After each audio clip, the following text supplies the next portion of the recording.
সাধারণত মশালকে আমরা জানি প্রতিবাদের প্রতীক হিসেবে, আবার এই মশালই কখনো কখনো হয়ে ওঠে আনন্দের ভাষা। তেমনটাই দেখা গেল চীনের ইউনান প্রদেশের চুশিংওয়েতে। শুক্রবার হাজার হাজার স্থানীয় বাসিন্দা ও পর্যটক ঐতিহ্যবাহী টর্চ উৎসব উদযাপনে অংশ নেন।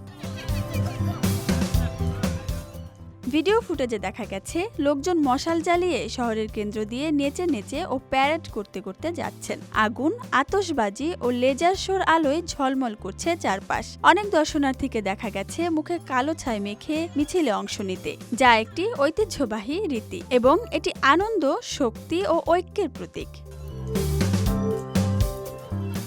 চীনে আরও একটি উৎসব হচ্ছে পানির উৎসব। পানি ছিটিয়ে একে অপরের সাথে আনন্দ ভাগাভাগি করে নেন তারা।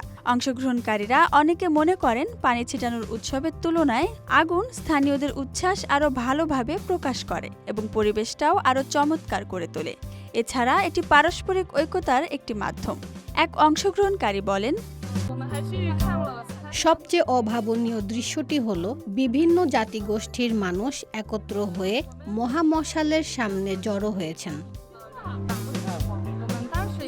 টর্চ উৎসবটি সাংস্কৃতিক ও জাতিগত দিক থেকে অত্যন্ত গুরুত্বপূর্ণ। এটি ইহুই, বাই, নাসি, হানি, লিসু এবং অন্যান্য সংখ্যালঘু জাতিগোষ্ঠীর মধ্যে উদযাপিত হয়। সবাই হাতে মশাল নিয়ে এগিয়ে এসে একটি জায়গায় জড়ো করে ঐক্যতার প্রমাণ দেয়। ছোট একটি মশাল বিশাল অগ্নিকুণ্ড সৃষ্টি করে, যা ঐক্যতাকে নির্দেশ করে। উৎসবের মানুষেরা আগুনকে নিজেদের শক্তি ও আনন্দের রূপ মনে করে। ঐতিহ্যগতভাবে উৎসবের সময় স্থানীয়রা কয়েকদিন ছুটি পান। ছুটির পুরোটা সময় তারা উৎসবের আমেজে কাটান। তাদের উৎসবের আমেজ ধরে রাখতেই স্থানীয় সরকার ছুটি দিয়ে থাকে।